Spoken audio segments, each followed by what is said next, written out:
Շնորհակալություն, հարգելի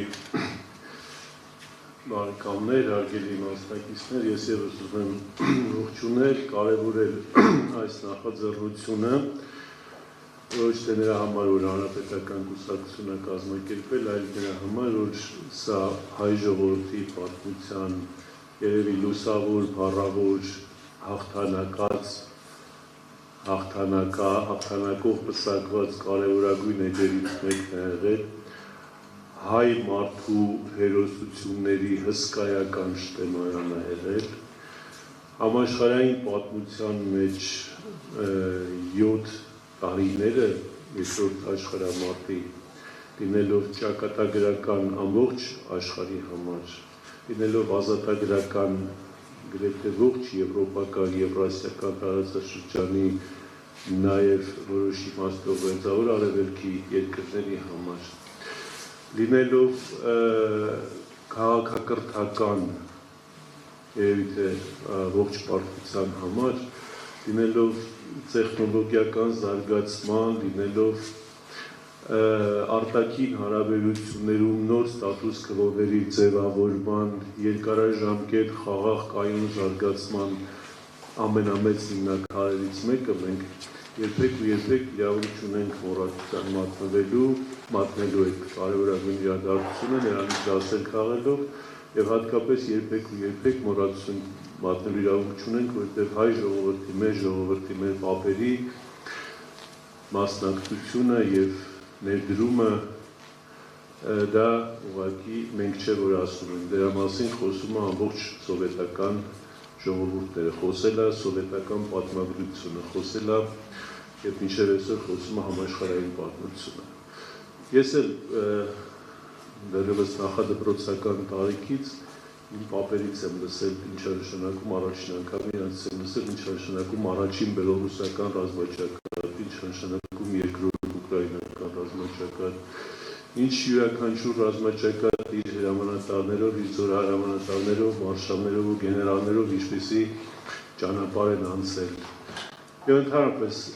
պետք է ասել, որ ֆաշիզմի դեմ տարված հաղթանակում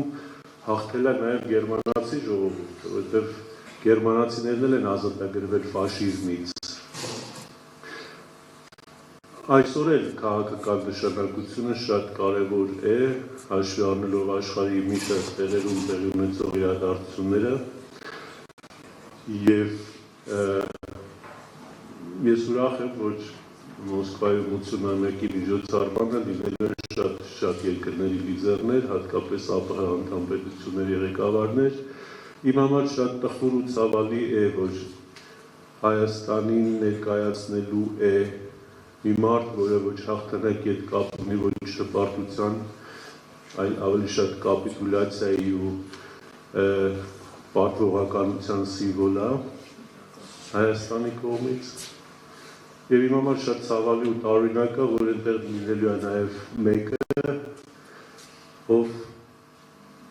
ավելի շատ նեոֆաշիզմի ներկայացուցիչն է, իդեպս Ադրբեջանի նախագահի,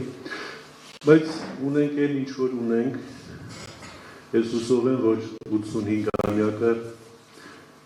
ավելի, այսպես ասած, այդ իմաստով այլ կլինի։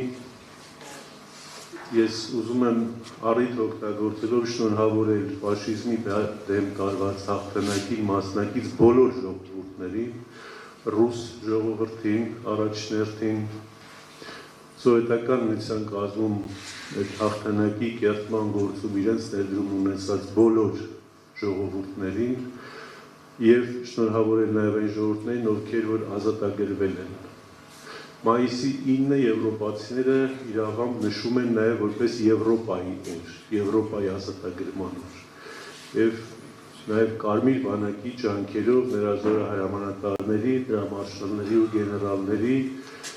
եւ սովետական միության բազմազգ միության ժողովուրդների արյան եւ կենացմահու պայքարի ճանապարհով նաև Եվրոպան է կարողացել ազատագրվել ֆաշիզմի աղբից, ֆաշիզմի ճիրաններից։ Հույս ունենանք, որ այն որևէ կերպ, որևէ տեղ այլևս կրկնություն չի ունենալու։ Շնորհակալություն։ Շնորհակալ ենք,